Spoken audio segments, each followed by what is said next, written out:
They called him sick. They called him evil. And more importantly, in the town of Twin Bridges, Alabama, he was regarded as a spawn of Satan himself. Dr. Kane was the surgeon at the local hospital in Twin Bridges, and his medical knowledge was considered advanced for the 19th century.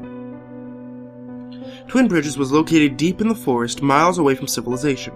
The only way to enter the town was through a train tunnel, which was then followed by train tracks on a long stretch of grass surrounded by the forest.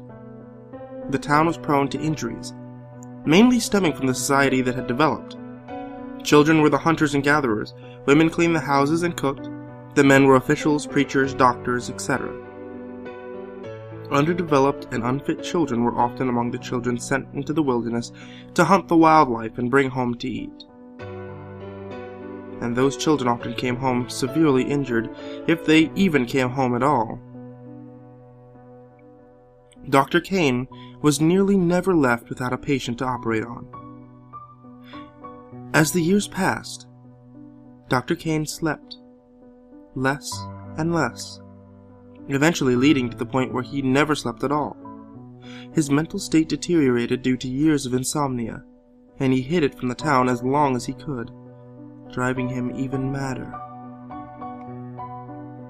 The parents of Twin Bridges began to notice strange things about their children. The children's behaviors had worsened, and they'd often had extreme deformities. Extra limbs, missing limbs, and odd-colored patches of skin were the most common.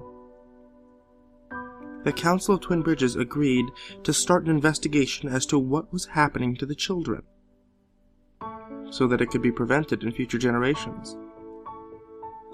And it all led back to him. The townspeople were disgusted and angered by his actions, and demanded to the council that he be executed.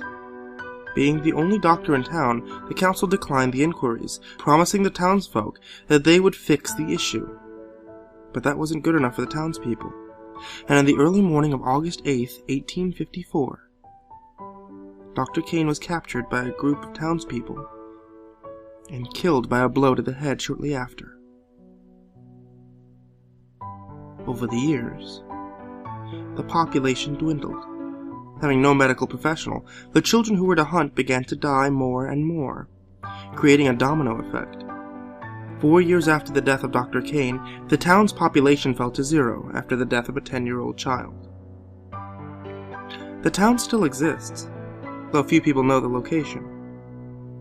Some of these people have tried to find the remains of the town. Yet somehow, the people who attempt to find the ruins are never seen again. But maybe that's what he wants you to think.